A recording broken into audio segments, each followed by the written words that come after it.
Kevin Carruthers and Matt Carruthers, all the way from the kitchen, joining me today on the Future Stars Friday forecast on a 2-year-old Tuesday. We are just 10 days away from Future Stars Friday. So Matt, got to tell me, man, who has been the standout 2-year-old for you, male or female, so far? First of all, I had to retweet the broadcast. That's what I was looking at my phone. I'm not texting friends or anything. I wanted to retweet the show. Secondly, I've been a big fan of the show for a long time. I watch every week. Oh, really? So it's a pleasure to be a guest on a show that I kind of set my watch towards every Tuesday. So I appreciate that. You're too kind. You're too kind. I mean, this is your area of expertise. That's why you have this show. So I'm like this minor leaguer when it comes to the 2-year-old racing, and you're like a Hall of Famer. So asking for my opinion is a little odd, but I think. Well, Matt, let me preface this by saying, but here's the thing: I am a Breeders' Cup ambassador. I'm not gonna play the role of handicapper and telling people how to bet, because I got to promote that I love all the horses. You can have more of an opinion, and you don't look at betting races like this a little bit with your heart. I get a bit sentimental. You are cutthroat. A horse might have a great backstory. You just don't care. A horse you bet against Zenyatta, for crying out loud. I needed Gio Ponte for size, but I was still thrilled when Zenyatta won. I was. And I bet blame too. I love Zenyatta. Oh. I do. I love Zenyatta. But this is what I bet. The way I weight a horse is my heart might win out a bit more over than what my pocketbook wants. You bet here. Bet here. You bet out of your pocketbook. So that's why I have you on. That's why I have you on. You're again a little more cutthroat than I. So what were you about to say before I cut you off? Oh yeah, I mean, I get emotional. I'll tear up when I watch old races.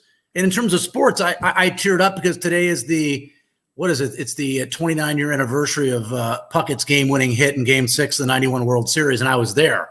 And I'd seen that 1,000 times, and I tear up. I don't know why Bobby Cox kept Charlie Liebman in the game. Puckett was hitting over 400 against lefties that year. But I'll get emotional with racing. And for instance, I know we have a lot to cover, and you asked me about my favorite, the 2-year-old looking forward to seeing most. But the Preakness, I welled up a little bit watching that race at Baltimore, right? Yeah. Just a few weeks ago. That was an emotional race. When you see greatness and athletes performing at the highest level, it doesn't really matter to me what sport it is. It's an emotional thing to view, to witness. Also she was, like you were saying, making history. She became only the 6th horse to have ever won the Preakness Stakes. And the horse is probably, as far as females go anyway, your favorite female, I would think, of all time, Rachel Alexandra. No horse had done it since she. Since you brought the topic up, the Skydiver, if you owned her, would you go? She's one berth into both the Classic, having won the Preakness, and the Distaff. Where would you put her? Would you put her with the boys against Maximum Security, Improbable, Tom's d'Etat, Tis the Law, or do you put her up against a monster like Monomoy Girl? Here's my stall tactic: a sip of water, a drink. Oh, nice.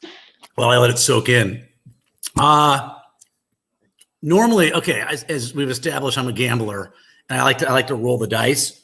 Yeah. Normally, in a normal year, I would say Classic, because if you win the Classic now after beating the horse who won the Derby, you're Lock City Horse of the Year. I mean, you can't vote for anybody else, right? And if you go Distaff and win, but one of the logical horses, let's just throw it out there, Improbable, wins the Classic and does it impressively, you're going to win the Preakness and the Distaff and not be Horse of the Year, because you're going to get Improbable. So normally I would say Classic. Here's why I think Distaff makes more sense for Swiss Skydiver. 2 reasons, twofold. You touched on it already. The Classic is vicious this year. If it was maybe a down year in the Classic or an average year in the Classic, you take your shot. But you mentioned, Improbable, Tis the Law, who's probably going to be the horse that I bet in the race. Tom's d'Etat, who walked out of the gate what was the Whitney? Yeah. So because that race is so loaded, and because the Preakness wasn't that long ago, and that was an epic battle with Authentic. I'm not saying that race took a lot out of her. That's a tough race. Yeah. Going into a Breeders' Cup Classic against a well above Breeders' Cup Classic group. So because of that, not that the Distaff's going to be easy by any means. I think Distaff makes more sense in this particular situation. Had she won the Preakness easily, had the Classic, if it wasn't quite as contentious, then I go Classic, but that's not the case. No, I hear you. And, she's already kind of made history. So like you're talking about year of end honors. And by the way, I should tell people you do have a vote in this. I do. You are a voter. I think it's really exciting, the prospect. Let's say something funny does happen in the Classic, and it's not improbable. And let's say she does win the Distaff over Monomoy Girl. Mm-hmm.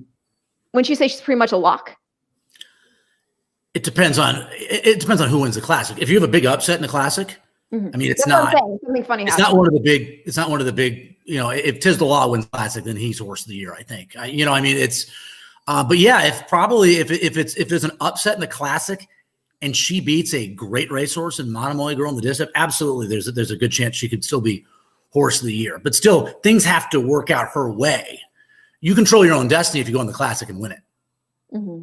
You in the Distaff, you got to hope some things work out your way in the Classic. I still think going Distaff is the right move if I had a say in the matter.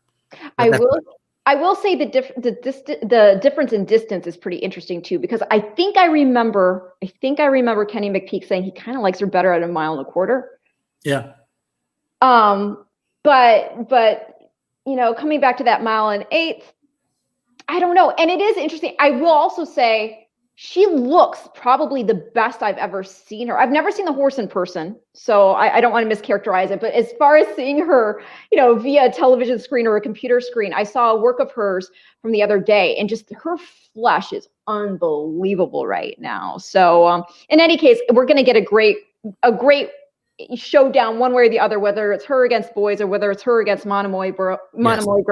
I think it's going to be very exciting. Actually, later on, I'll go ahead and show a replay of Monomoy Girl winning the La Troienne from just a bit back, just to get us excited for the championship Saturday. But this is a good question here from Andrew, and I'll let you answer it.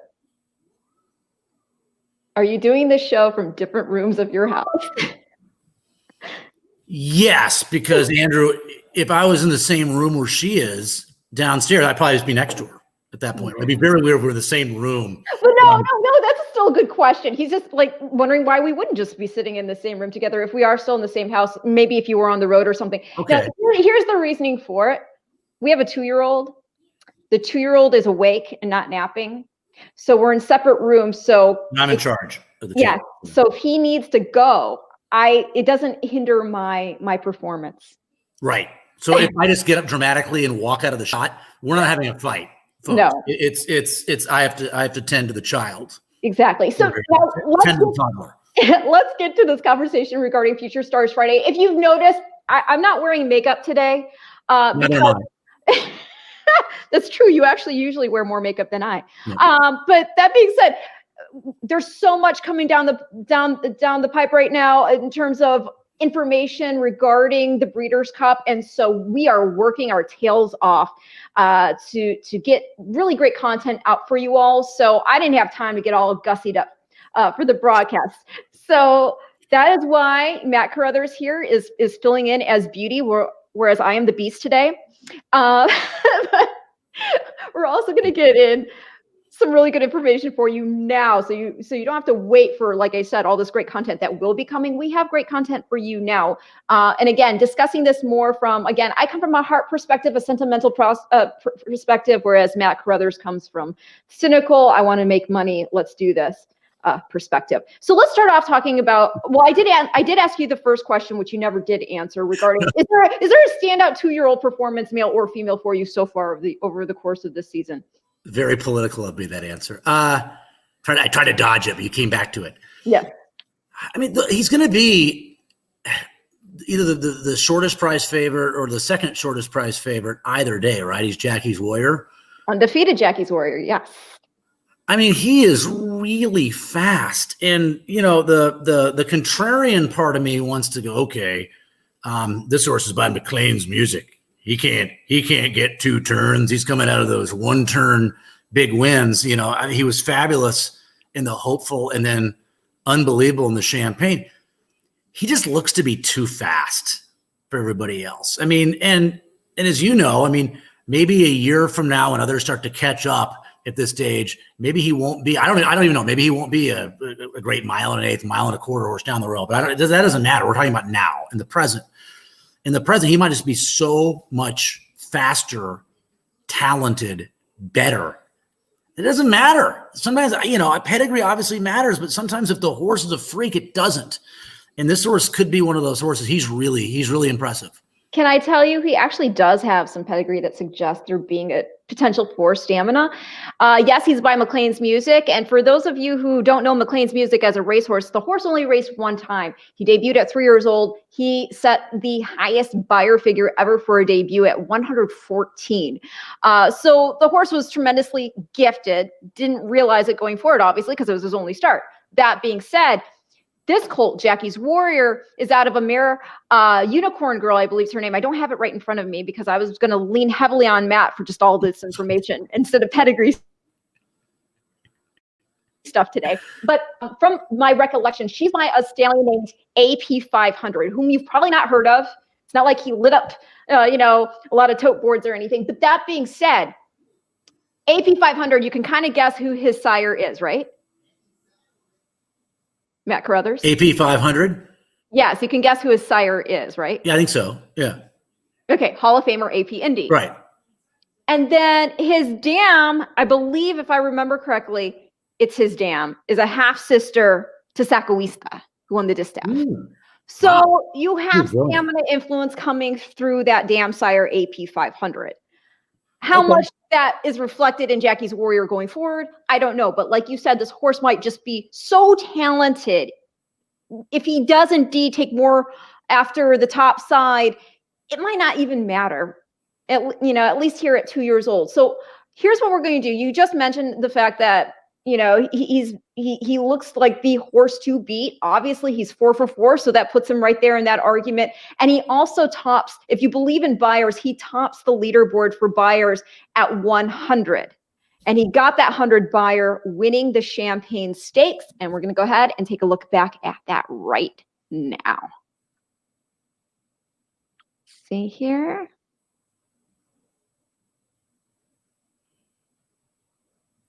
It is Jackie's Warrior taking the field to the top of the stretch.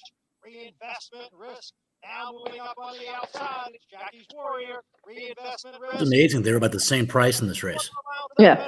Jackie's Warrior on the inside and reinvestment risk on the outside. Jackie's Warrior still in front. Jackie's Warrior now gets clear. Jackie's Warrior in front by 3. Reinvestment risk will be second. Jackie's Warrior to remain undefeated. That's impressive. Yeah. I love him. He eased up the last 110 yards. So you see that time there, 135 and 42 100ths, right? Yeah. Okay.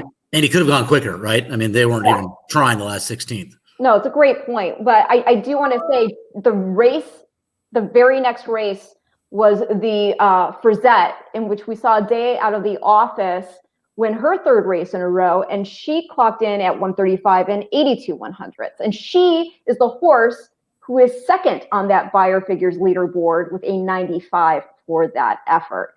But going back to talking about the TVG Juvenile, with Jackie's Warrior, who do you think is his biggest competition? Who, if anybody, do we try to beat him with?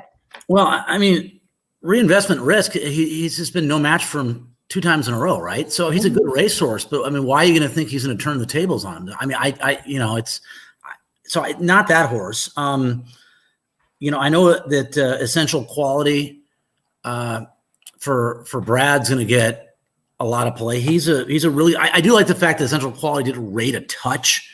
I believe he was second early on in his big win in the Breeders' Futurity, and obviously having that win at Keeneland is a plus.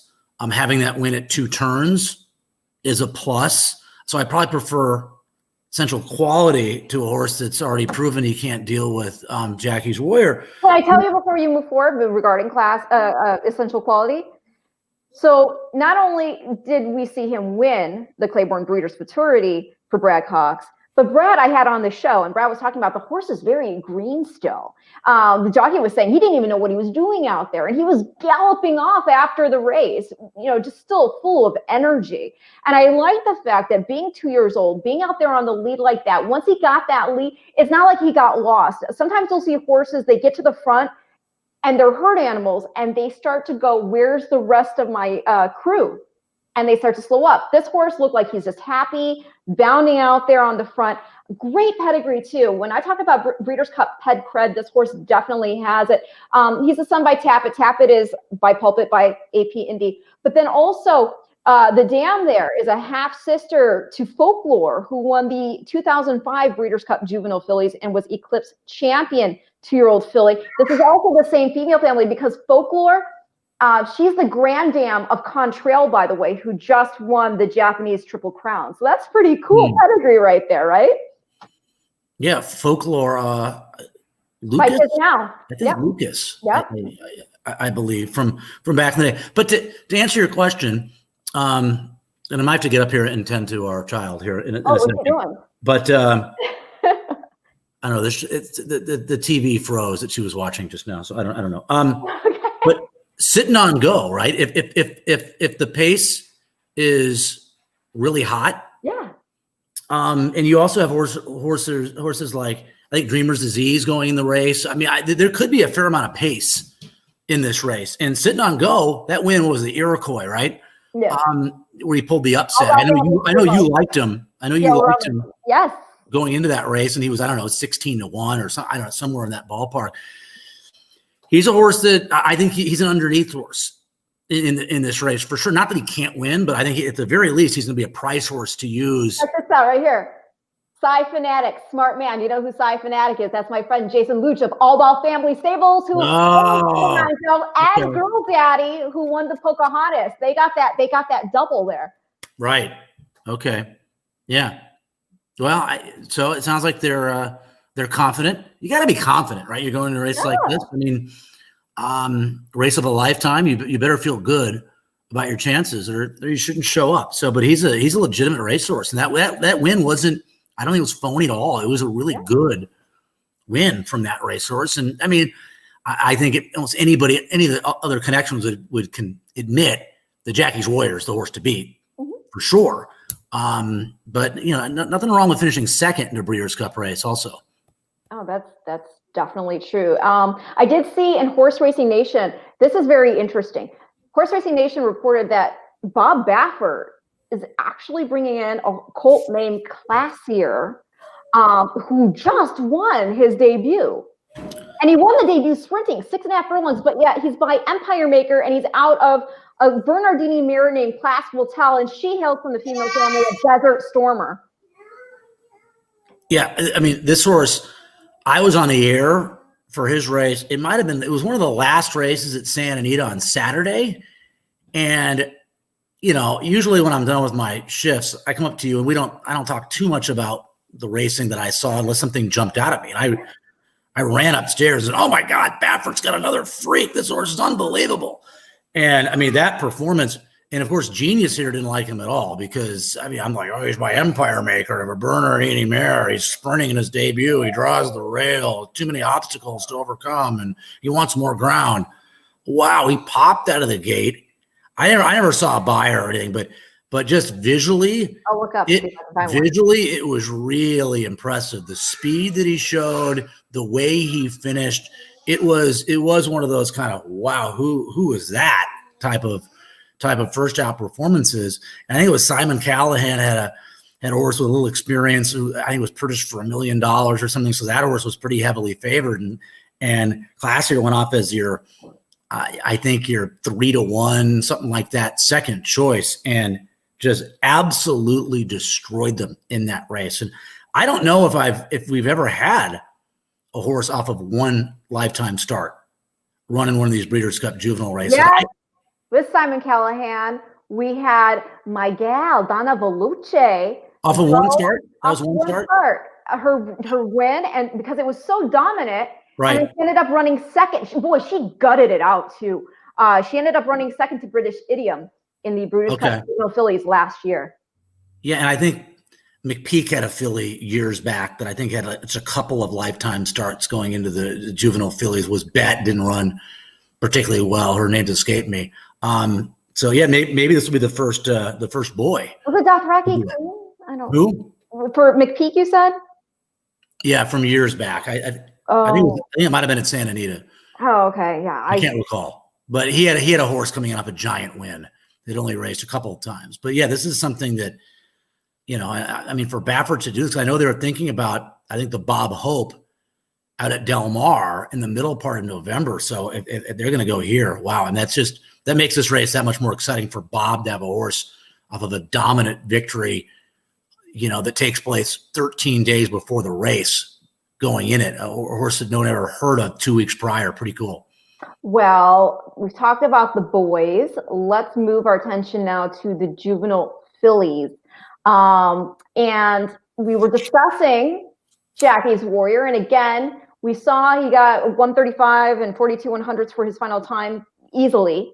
As I mentioned, the very next race was Day Out of the Office, and she ran in 135 and 82 100ths. So let's go ahead and take a look at that. In this race, you'll see also Vequist.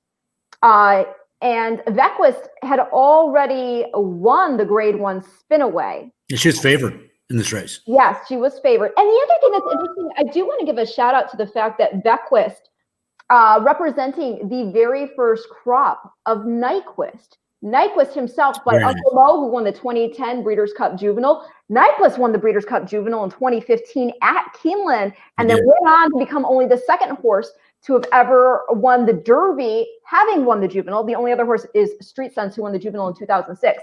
So let's go ahead. I'm going to share the screen. We're going to take a look at Day Out of the Office, winning the 2020 Brisettes. And I love the fact that her ability to rate, Ren, there she is in second. You know, Joy's Rocket on the lead, and there's Vequist, who's your 4-5 favorite. I thought this one was, I mean, this, I mean, again, you mentioned that you want me on for the opinion aspect of the show. So this is the horse that I'll be betting right here. I thought this was superb. And for those of you out there who don't know much about Tim Ham, he's been a guy that I've been honed in on, and a lot of our viewers, I'm sure, as well. He's been a really good trainer for a long time, and he's at his best with 2-year-olds. He won a lot of races at Gulfstream first time out, back in the early part, kind of in the spring, I guess, March, April. But he's a Midwest guy, and over the years, Tim Ham will bring horses to Keeneland and win. He's done that for a long period of time, and it's usually with a first-time starter. He just pops. So he's very good with young runners, and I think that the maturation process, as we like to say, maybe it's overused with some of these lightly raced horses, to see them kind of develop. If you go back and, you know, this is a filly that's 3 for 3, and you watch her debut and then her second start, her third start, you can just see the progression mentally, I think, more than anything else. And that's a superb win, 35 and 4. She wasn't really pushed that much at the end. I mean, compared to Jackie's Warrior, I guess she was. So, I mean, you could probably argue that Jackie's Warrior probably could have been 3 ticks to 4 ticks faster than Day Out of the Office, as opposed to the 2 ticks that it was, because they were really geared down at the end of that race. But this is a great win going to a Breeders' Cup race. It is. I know it's 1 turn, and now we're going 2 turns at Keeneland. But I love the pedigree. I love the ability to rate. I love the fact that she's improving. I like the fact that physically and mentally she's getting better. Mm-hmm. And you know, Baffert's Baffert. So for good reason, he's gonna get bet, and so is McPeak. And I think Tim Ham, in a race in which it looks like you have 3 horses that are pretty evenly matched, he's going to be the guy that's forgotten about a little bit, I think. So because of that, I think she'll offer the best value. Well, you mentioned pedigree, so I got to talk about it. Day Out of the Office by Into Mischief, and what a year he's having.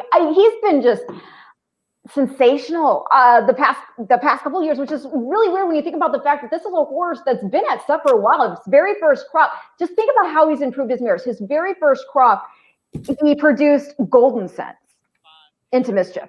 Okay, so you knew that this horse, the more quality mares he got, even better progeny he was going to put out. This year, he gets the Classic winner in producing Authentic, who won the Kentucky Derby. So he can prove he can get a horse to get a Classic distance. Now, the other thing that's interesting about Into Mischief, for those of you who are not petty geeks like I am, and you may have already heard this, even if you're not, you don't have to be a tried and true petty geek to know this, but just in case you don't, Into Mischief is a half brother to 4-time Eclipse champion Beholder. Ren, give me 1 minute here. Okay, we'll go turn. Yeah, I'll say this. He's going to go turn the TV on back for our child. So, half brother to 4-time Eclipse champion Beholder. Beholder, she won the Breeders' Cup Juvenile Fillies in 2012. She won the Distaff, and then she won the Distaff again over Songbird in her very final race in 2016. And you know, that's a horse that's definitely bound for the Hall of Fame. Not only did we see those Breeders' Cup wins over the course of her career, in fact, she's only one of 3 horses to have won the Distaff more than once. The other 2, Bayakoa and Royal Delta. So that's great company. And we'll see if Monomoy Girl can join that list.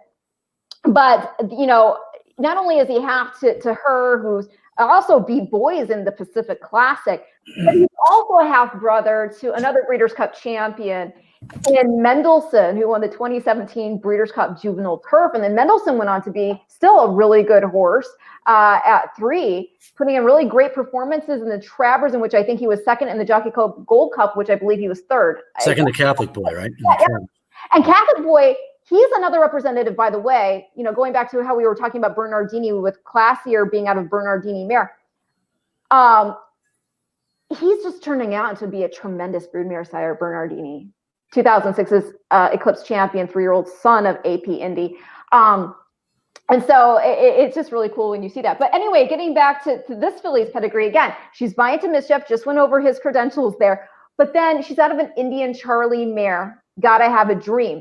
And the interesting thing about that mare is that she's out of Chase the Raging Wind. Okay, so Chase the Raging Wind, just to make it easier to understand, is Day Out of the Office's grandmother.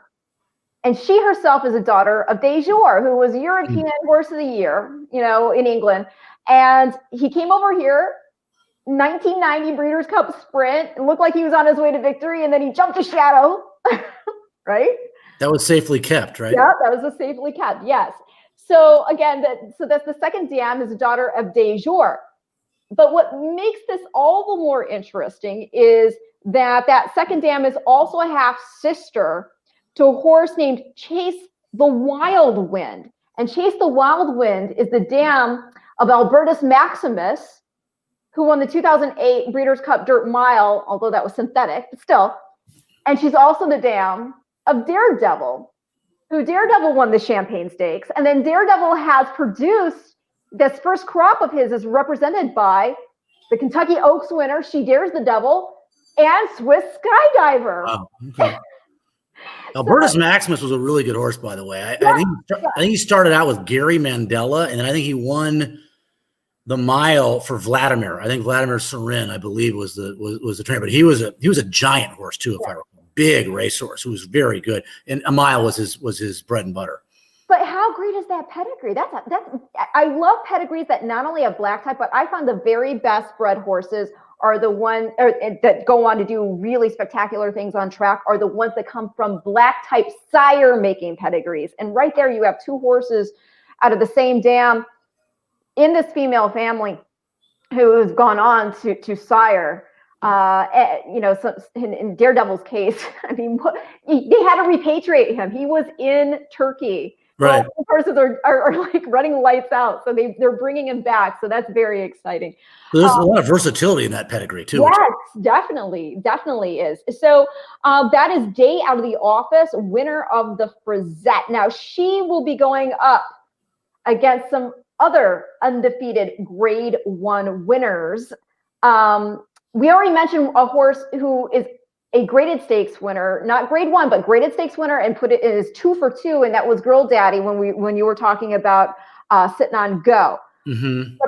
But in addition to, again, Day Out of the Office, there are 2 other grade 1 undefeated horses, and those are Princess Noor, which, I mean, there was a very famous horse named Noor, and Noor means light in Arabic. So Princess Noor, so light. We'll see if she lights it up on come Future Stars Friday. So Princess Noor for Bob Baffert, Zidane Stables. And she represents the very first crop of Not This Time. And Not This Time, Jason Luch of All Ball Family Stables, obviously they campaigned him. So they feel, a connection to this filly as well. And Not This Time standing at TaylorMade. And it's just really incredible what he is doing as a freshman sire himself. I mean, you're just seeing horses left and right by Not This Time, coming out, winning on debut, winning first out. Yeah, it's really, really awesome to see. Not only, because I really enjoy these people. I consider them friends, but also because we lost Giants Causeway. Giants Causeway, 2000's Cartier Horse of the Year, second to Tiz now in the 2000 Breeders' Cup Classic, his only start on dirt. We lost Giants Causeway, and this horse, Not This Time, is a son of Giants Causeway. And not only that, he himself, he won the Iroquois. He goes to the Breeders' Cup Juvenile in 2016, and he has issues out of the gate, which you have to wonder if he would have gotten a Classic Empire otherwise, because it was a neck. It was a neck separating them at the end of the day. But not only did he run well in the Breeders' Cup himself as a juvenile, but his half-brother is Liam's Map, who won the Dirt Mile in 2015 at Keeneland. So it's just a tremendous pedigree. And also, if you really go into it, it's the female family for Not This Time of Dr. Fager.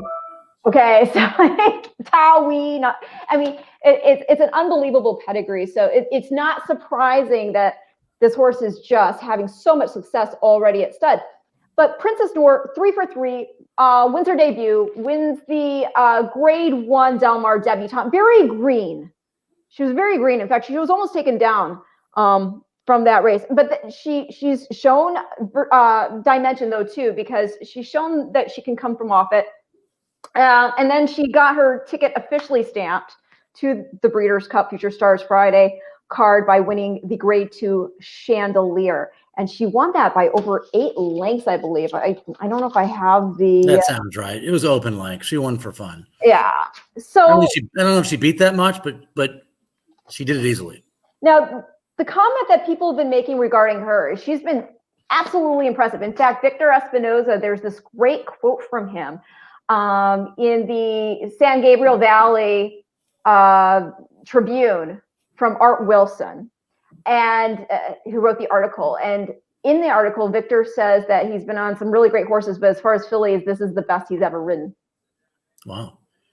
Now, we're not seeing those reflected in the buyer figures yet. Do you think that's cause for concern, or what is your make of that? Look at you reading the San Gabriel News, first of all. I've got to stay up to date. Well done. Thank you. Anyways, yeah, she's got to be faster. She has to be faster. I don't even care. It doesn't matter what you look at, right? And I haven't completely dove headfirst in these races yet, but it doesn't matter if you look at a Thoroughgraph or Rags or Buyers or whatever. She's got to be faster to win this race, because Daily Office and Simply Ravishing, Ava agrees. She's got to be faster. She's literally screaming from not the top of a mountain, but standing up on the coffee table. She's don't let her fall down. Yeah, what do you want me to do here? I'm doing a TV show, or what a podcast, whatever this is. I don't know what this is. Future Stars Friday. It's a stream. Doing a stream show. Yeah, she's dancing on the coffee table, but she'll be fine. She'll be okay. We have padded floors in this house, so don't worry about that.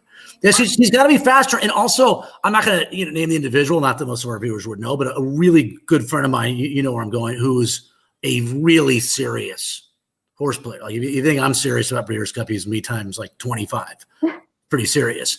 And he was telling me, I have not gone back and looked at all of her, but I'll take his word for it. I'm going to go back and look at myself at some point, that she's not the greatest out of the gate, that she's not the greatest gate horse. And maybe that speaks to what you're talking about in terms of the greenness. So she better correct those issues.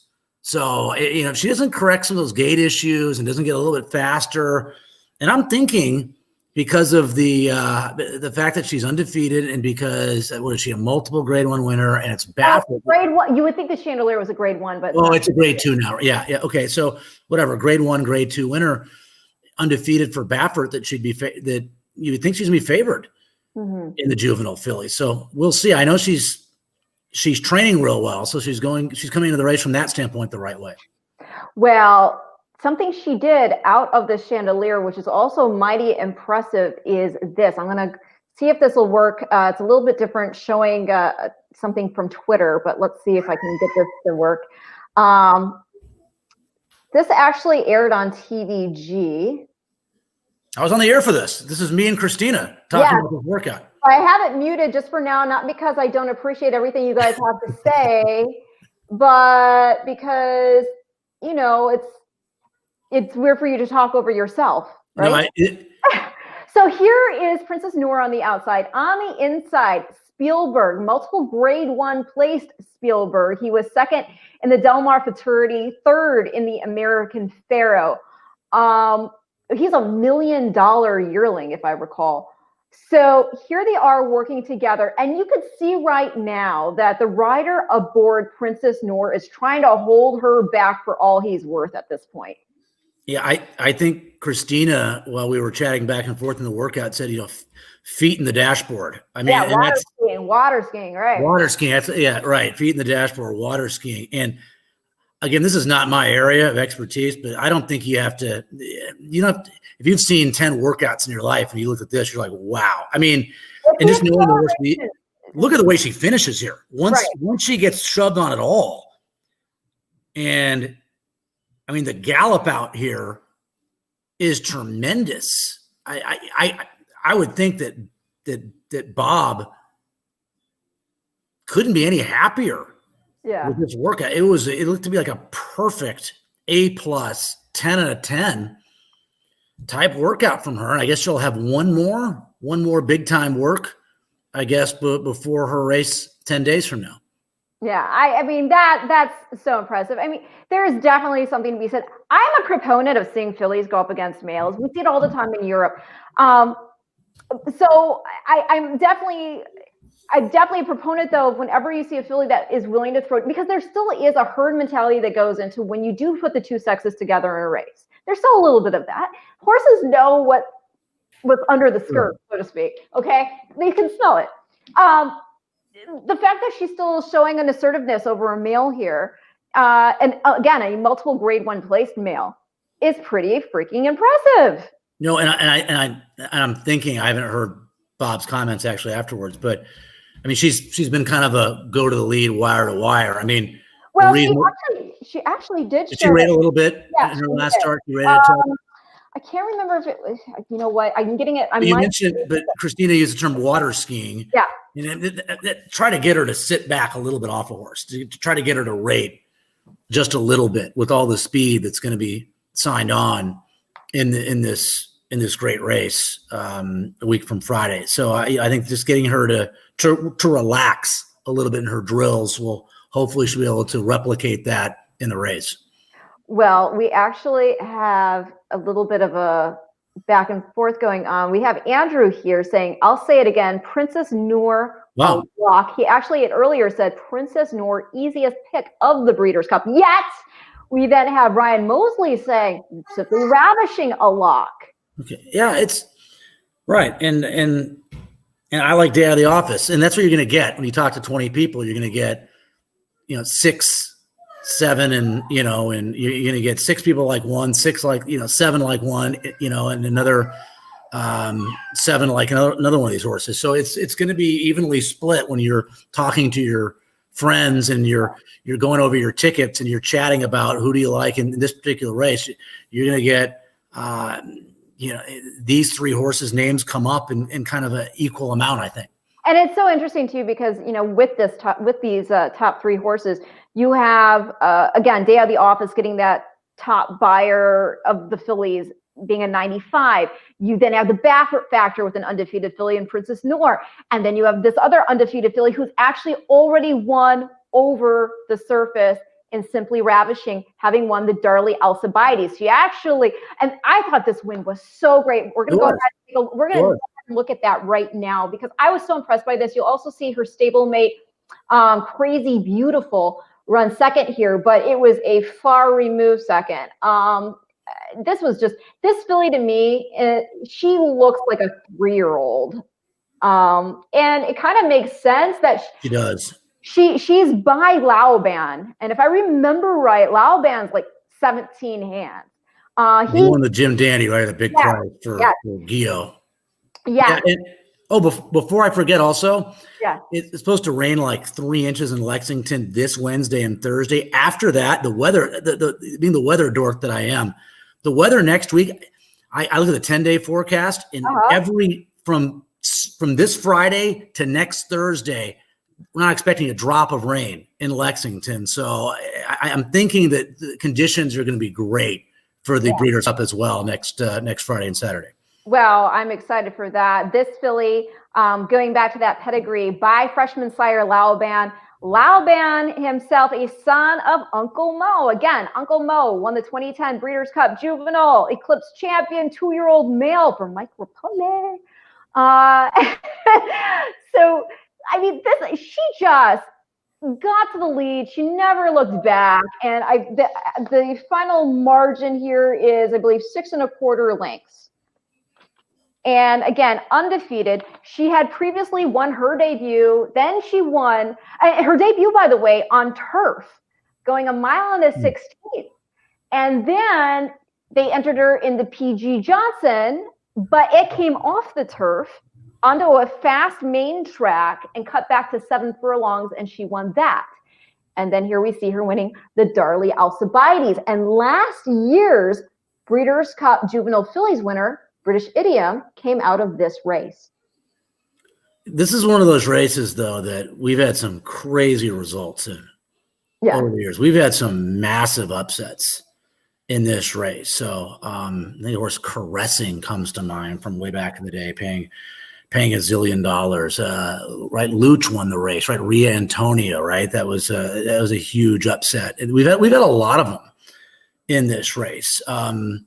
So, I'm not saying necessarily I don't think it's going to happen this year, because I think we have, when you have one standout 2-year-old going into a race, they don't fire, then you have the crazy result. But when you have 3 of them, like you do this year, what are the odds that all 3 of them don't fire? There's the good chance that at least 2 of them do. And if not 2, you think the odds of 0 for 3 happening are very, very slim. So that's going to make it more difficult, I think, to get the big upset this time around. I don't know. And also, I don't know what you think about, and our viewers think about, coming into the race off a win that easy. Is that a good thing because you didn't have to work very hard to get that big win? Or is it a bad thing because you didn't really beat that much and you were kind of unchallenged and you won for fun? I mean, maybe sort of in between is the best kind of prep race, right, to go into the race. And I think Day of the Office wins in that area too, because I think having to deal with Vetquist and having to rate, I think it was a better prep race for this race than what Simply Ravishing did. That being said, Simply Ravishing, we know she likes Keeneland. We don't know that about the other big 2, and we know that she can handle 2 turns, and we don't know that about Day of the Office. Ryan Mosley coming back in here saying, Simply Ravishing and Essential Quality were a day apart, but the time difference was stark. Now, track can change day of from one race to another race. What do you think of there being a day apart between? I don't have the final time for Essential Quality in front of me. I do have her final time, 1:43 and 58 100ths. I'd have to go back and look, to be honest with you, because I don't know the answer to that. But you're right; it could change just because. Whether it's, I don't know, October 3rd versus October 4th. I mean, if just because you're looking at horses that ran one day apart, it could be a big difference. Mm-hmm. It could. It might not be. I mean, many times a track will play somewhat the same for 2, 3, 4 days, maybe a week. I don't know. I have not dug into that yet. That's something I'll definitely look at for sure at some point as we inch closer, as the pre-entries come out, we start getting all the PPs from a paper standpoint right in front of us, which makes it a little easier to handicap. I will definitely look into that. He could, maybe there is something to that. Maybe there's a big difference in times. It was a big difference because the tracks were pretty much the same. Maybe not though. Yeah, well, yep. Just something like you said, you just have to keep your eye out for. I know a lot of people try to compare times, day to day, but like we've also said, a track can really significantly change day of. It just really depends. There's so much that goes into it. Moisture. Go back, look at the chart. That's what you got to do. Right. You gotta look at the charts for both days. Yeah, no, definitely. I will say, because as I've already laid claim to the fact that I am driven by sentimentality when it comes to these races. Because here's the thing: these horses are so lightly raced. They're so lightly raced. So what do you have to go on? You have their family members to go on to fill those gaps of what they've now done themselves on track. And I hear you. The thing about Simply Ravishing that I just find also fascinating, not only is she by this freshman sire in Laoban, but her dam, 4 Wishes. Okay, so get this, 4 Wishes, Meg Levy got her for $500. She basically had to take her out of the situation where, nobody was taking care of her. Her wardrobe, and so they said, hey, look, if we need this horse, somebody to take this horse. She gave them $500, got them out of the situation, and now this mare is the dam of a grade 1 winner. But here's the thing that's just fascinating to me too regarding this mare, 4 Wishes. So 4 Wishes, again, Meg gets her for $500. Do you know her sire is More Than Ready? How do you get a More Than Ready mare for $500? Okay, think about this for a minute. Honest to goodness. Okay, More Than Ready, his progeny have won the most Breeders' Cup races. Okay, I mean he's represented. Just off the top of my head, More Than Real, Pluck, dominant the juvenile turf races. Yeah. Rushing Fall, who we're going to see running in this year's Breeders' Cup filly and mare turf.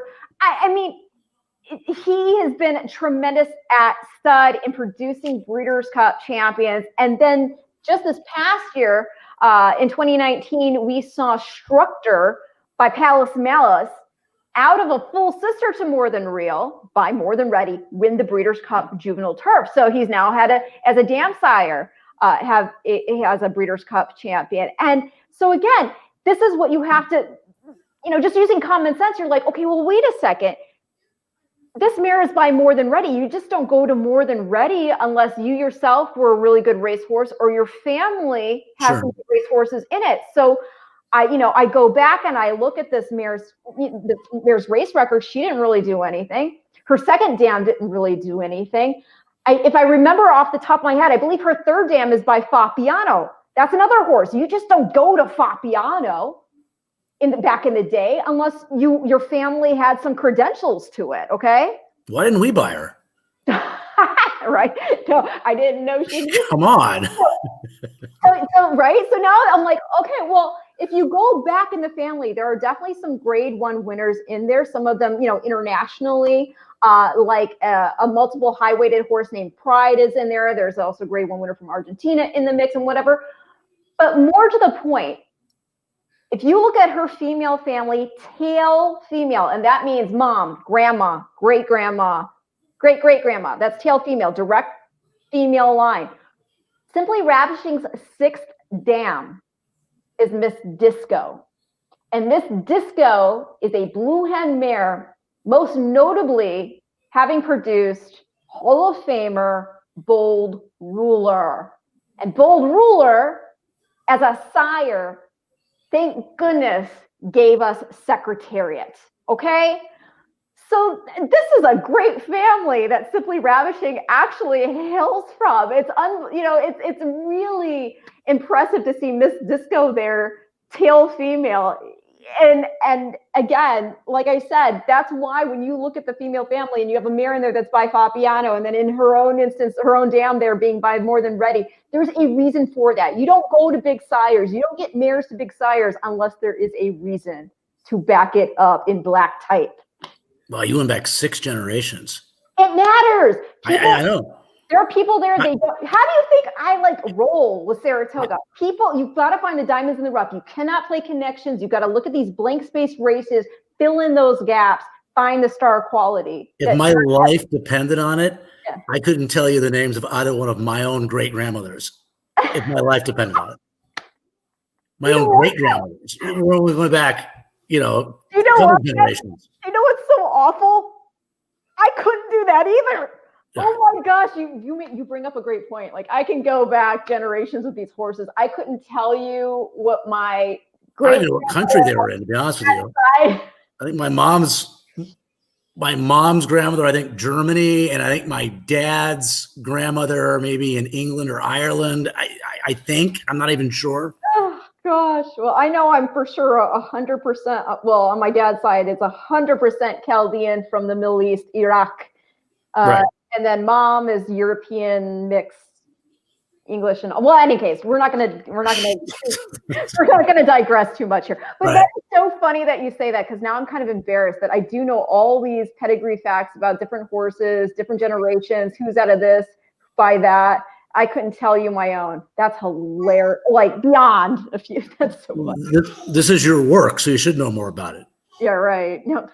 So you know more about your work than your family. Come on. So in any case, another really good performance we saw at Keeneland as a Breeders' Cup win in race was the 2020 Bourbon. And that was won by Mutasabek. Now, I know you're going to hear, I'm going to show the replay here. You're going to hear Kurt Becker say Mutasabek, but being somebody who is of Middle Eastern descent, I'm almost sure it's Mutasabek, because Muta is kind of a prefix. Sabek means like a competitor. So it's like one who's in a race. Mutasabek. Mutasabek. I'm going to write that down. Mutasabek. Okay, Mutasabek. So not only do you have Mutasabek in this race for Todd Pletcher, he also, by the aforementioned Into Mischief, but Into Mischief Babies ran 1-2 in this race because Mutasabek won, and in second for Brad Cox was Abarta, also by Into Mischief. And I'm going to show this race from the very beginning because I want to get your opinion. I actually had Brad Cox on the show. I showed this replay also. I want everybody to take a look at the beginning of this race, because the horse to the inside of Barta basically goes to his nose out of the gate. Abarta's the 6. Yeah. And Mutasabek is the 10. Yes. In this race. So those are two numbers you want to watch during that. Godolphin Blue. And so I want to get your opinion here of the start of this race. If you think anything significantly different would have happened had Abarta had a better start, or if it was just a matter of, horses have to overcome this type of adversity, and he still ran where he probably would have won. The winner won pretty easily. Yes. At most. Here we go. Let me turn down the volume just a smidge. Okay, so did you see that? What did you make of that? I didn't see much at all. The 5 are the problems, right? I'm going to back it up. Yeah, but watch. I don't think it affects the 6 really at all. Oh, watch. He kind of goes around him just slightly. Or the 5 is at a dreadful beginning. Watch the 6s. Like, whoa, he's like, he just kind of sees it, and you can almost see the horse you can almost see him kind of turn a little bit to the left, like almost as if he's looking back at what happened. I'd have to look at the head on, I guess, but I didn't see that much. Okay, well, I don't have the head on for you. No, I know, on my own, I'll go back, but I didn't see that much. I will say this, I mean, your winner Mutasabak, however the hell you say it, is dead last right now. But getting the kind of fractions you want, right? I think they went 22-3 for the opening quarter. So they're going a good clip up front, but they did slow things down a little bit. I think the half might have been 47 or 47-1. Yeah, unfortunately, my little logo here is covering those fractions. But yeah, 22 and 62/100ths for the first. Yeah, 22-3. 47. 47. And 9/100 if you want to get very specific. Yeah, I say this all the time because I've actually had fun banter back and forth with people like Jerry Brown, who I respect a ton with Thoroughgraph, and they're all about saving all the ground that you can. I always kid around with Jerry. I'm like, yeah, you save all the ground you can, Jerry, and then you get stuck behind a wall of horses and you have nowhere to go. So you're the best horse. Get wide. I don't care. Don't get cute. Don't get cute and hope things open up. I like the fact they went to the center of the turf course. If you think you can only win if you have the perfect trip, then save ground as long as you can. If you're on the best horse, just don't get stopped and you're going to win, right? And that was the case here. So I like the fact they went wide. Here comes the Cox runner, Abarta for second. I mean, that was a big time. That was a big time move from your winner. 143 and 13/100ths to wrap it up. And the incredible year for Shake Hand. I'm sorry. I'm sorry, Scott. I'm shutting you down. We love Scott, though. Sorry, Scott. Oh, I thought he was part of the show now. I thought he. It was the post race. Oh, okay. Discussion there. But that was a really stylish win. It was. And again, I mean, here we go with another Into Mischief. So we saw an Into Mischief win with Day Out of the Office winning the Facet on dirt. And here we see them run 1-2 in the Bourbon on grass. The versatility. Yeah, I mean, again, at this point, I don't know what European horses are coming over and all that kind of stuff. So obviously, those are horses you need to look at for the race. So, these races for me, they're fun to handicap. You can make a lot of money. I like everything about them. They're very difficult for me. They're more your strength, definitely not my strength. These types of races, but that makes them challenging, right? And that makes them harder. You have to put more work into them. Well, another domestically trained horse, Mark Casse, Gretzky the Great, won the Summer Stakes undefeated. He himself also representing the very first crop of Nyquist. I wonder if Gretzky himself actually knows about the horse. Well, I'm thinking he does. You and Eddie O are like this. Have you asked Eddie Olczyk if Gretzky? I'm such a name dropper here. I'm actually pretty good friends also with Denny Savard. Yeah, Savvy, who's him and Gretzky, I think often, I'm probably not this year, this is a weird year, but often they go to the Derby together, which is pretty cool. The greatest hockey player of all time and one of the greatest scorers of all time in Denny Savard, who growing up in Minnesota, I always joke with him, I hated him as a kid because he played for the Blackhawks and he was dominant us. They would come to the old Met Center and the Blackhawks. I mean, Savard was unreal. Right. He was unreal. Spinorama.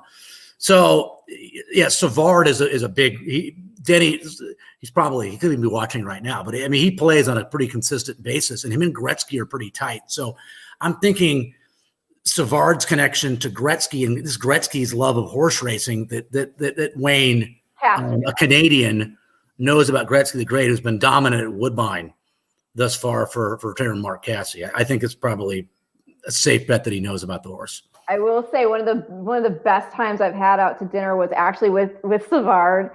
That man can tell a story. I mean, as Hall of Fame as he is as a player, I mean, he's a Hall of Fame charismatic personality, great dude, and it's fun to see these horses. And you had to know that get names like that pull in other mainstream sports, and you had to know this horse had to be good. They're not going to waste a name like Gretzky the Great on a horse that they think, maybe he can win an allowance. I wouldn't think so. I mean, whether it's Frankel or Gretzky the Great, the only horse I can remember recent years that didn't really live up to the hype in terms of the name was Cordero. Oh, yeah. Cordero was going to be great, and if you're named Cordero, you probably should be great. Not that Cordero wasn't okay, but I would say he was just okay, and he wasn't the horse they thought he was going to be. Naming him after Angel, obviously the expectations were high. That's definitely for sure. Now, speaking of naming horses after people, I don't know who Aunt Pearl is, but the horse Aunt Pearl, she's now 2 for 2. She won the Jessamine Stakes off a debut score.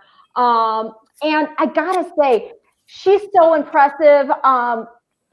In winning the Jessamine Stakes, she shattered a stakes record that had been in place since 1999. Okay. That stakes record had been 142 and 21 100s. She won the Jessamine this year in 140 and 86 100s. We're going to watch that right now. She's trained by Brad Cox. She's a daughter of Lope de Vega, who already has had a horse win the Breeders' Cup Juvenile Fillies turf in newspaper of record. So let's go ahead and take a look back at this. We're going to share the screen. Share audio, Chrome tab. Let's go here. Jessamine Stakes. And we're just going to watch it from top. 1 minute. Oh, wait, it's not backed up. Here we go. Separated by a length and a half, 2 lengths now, the top two. Taylor's Tour was third. Spanish Love Affair is in fourth. I mean, one thing I will say, not to 3 wide, moving off the rain on her parade at all. Okay. Just keeping it real, as the kids like to say. Keeping it real, all right. The times have been crazy fast at Keeper on the board and 22 this year. And we saw that in July, and I think we did see that again in the fall. I mean, this main track turf course playing very quickly. So, I mean, that's not going to say. I'm not going to say this was a very good performance from Pearl. Outstanding. But I would look at the time and just know that she did it very well and very nicely. But I wouldn't Taylor's Tourist looking for go too crazy with the stakes record and everything. Just look at it visually. I mean, it's like a workout right now, right? I mean, it's like she's in the morning, but she's working around the dogs, and she happens to be training with 10 or 11 others. I mean, you don't win races too much easier than this, especially on grass, right? Where we have so many competitive races. Yeah. It is Aunt Pearl backs up. Let's get a nice teaching session as well. Yeah.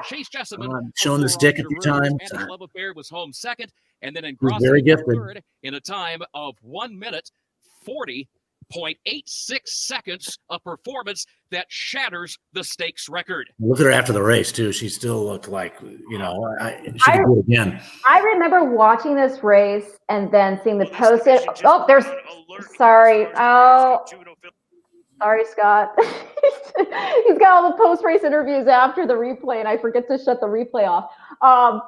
But I remember watching the post-race interview with Brad Cox, and I asked him about this because the thing that I thought was so noteworthy was he himself seemed a bit taken aback by the performance. He knew this horse had ability, but I think she even surprised him with the degree at which she showed it. Yeah, I mean, I think you have a 2-year-old, a lightly raced horse. I mean, just about most trainers, I mean, obviously, when you get a horse, you can pretty much tell right away in training if they have some ability. But I don't think you really know how much. Right. And as we know, there's definitely been our fair share of morning glory types.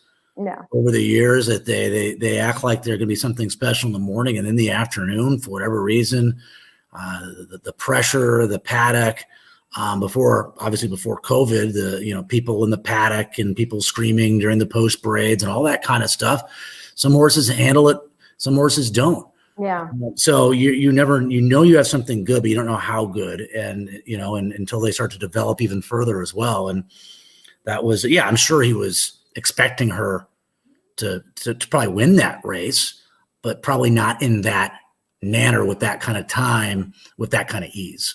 Yes. Now she's gonna be up, against it because there is a monster in this race, and this is one of those horses that,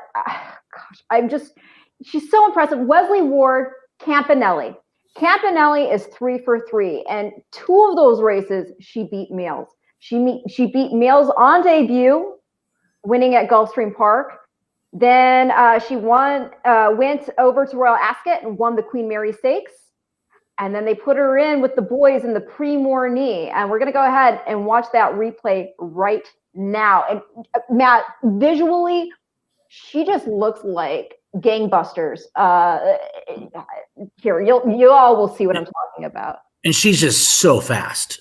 Yes. I mean, she is so fast. I mean, I know Aunt Pearl is fast, but she's not as fast as this filly is. Ridiculous how quick she is. And I'll stop talking now. And Campanelle has begun well in the yellow. Also, look at the speed. Nando Parado shows you know, I was on the air for her debut at Gulfstream. Yeah. And you know, she wasn't favored because Wesley also had Royal Applause. She was second, right?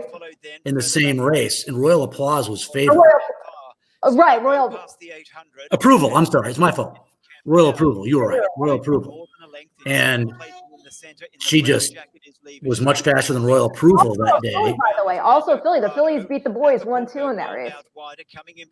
Yeah, but I mean, and to win, to be 3 for 3 and have won a race in South Florida, in Great Britain, and then France. Do you see, by the way, I mean, I want everybody to focus on this, Philly, here in the Stone Street Silks. She runs with want. She runs with determination. Purpose. Yes. But is this Frankie? I mean, kicking clear. Late on the scene is Nando Parado, but again, Frankie, champion at Deauville, and Campanelle wins. Campanelle ran away and won it well. Second home has gone to Nando Parado. I mean, this could be one of those races, Ren, where she's going to be heavily favored, and Aunt Pearl is going to be a heavy second choice. Yeah. This is one of those races where whoever your third choice is, you better hope it's a price. You're going to be 10-1. Your third choice. I don't know how big the field's going to be, but if there's a big field, there's going to be. You're right. There's going to be a big odds swing between those two. Yeah, absolutely. It's the Breeders' Cup, so it's going to be a big field, and even Ava is fired up about Campanelli right now and how fast he is, and Wesley and DeTore have a very close relationship on and off the racetrack, and you have one of the best.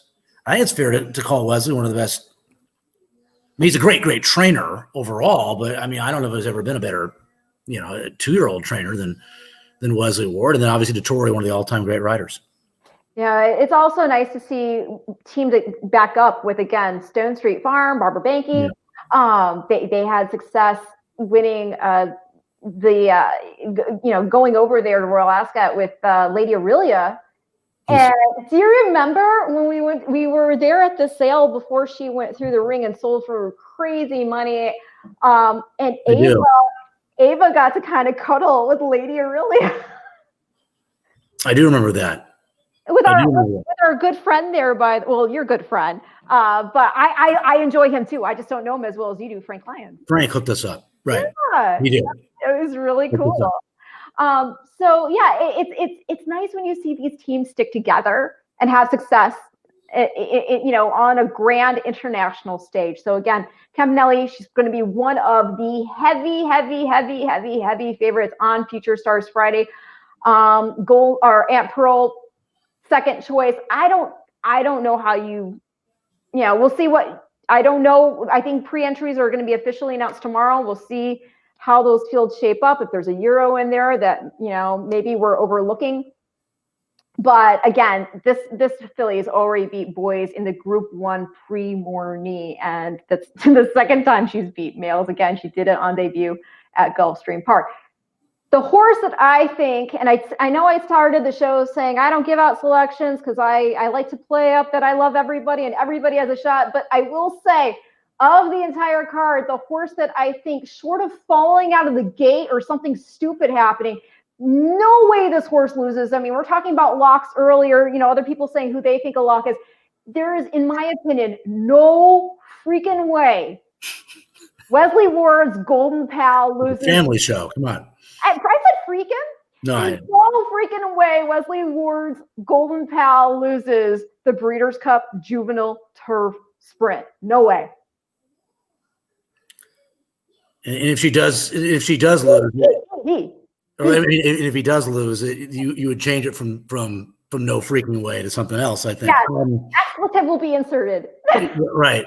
Yeah. I mean, you've been talking about this horse to me for a while, and I know the horse has just blinding speed, and I know you talked to Wesley, and he's unbelievably enthusiastic. I would think, based on what you've been telling me and just doing some limited research on the race, that Golden Pal, Jackie's Warrior, probably the two biggest favorites. I would think either day, right? Yeah. I mean, right? Golden Pal will probably be your biggest favorite, maybe, or I don't know. It'll be close between Jackie's Warrior and Golden Pal. I think it's who's the biggest favorite both days. Well, the thing is with Golden Pal, and this is what's interesting. People, somebody might be out there going, "What are you saying, Ren? You think this horse is the biggest lock of the whole Future Stars Friday card? He's only won one of 3 races." And I say yes. And you know why I say yes? I say yes because I believe that debut was on dirt. The second race was at Royal Ascot in the Norfolk, where the ground came up not ideal, okay? Now, after that race, because of COVID, Wesley didn't go over. So champion jockey Kieran Fallon was taking care of his stable over there, who, by the way, I think Kieran's coming over here to help him ahead of Breeders' Cup as well. But Kieran was managing the stable. And after the Norfolk, they were entertaining the idea of putting Golden Pal in the Nunthorpe Stakes, which is for 2 and up. One of the horses who was also being pointed to the race, who had already won the race, champion sprinter Batash. Okay? Who would have been favored if he'd have come over and run the Breeders' Cup turf sprint? Yes. Would have been favored. Yes.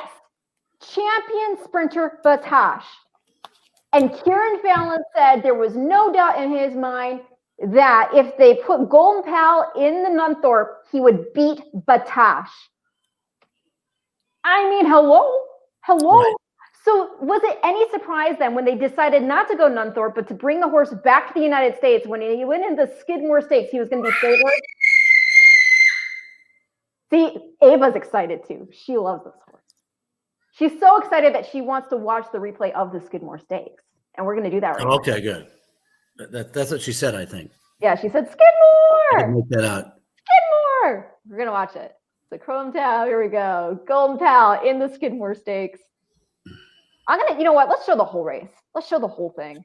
What the heck? What the heck? Here we go. You only live once.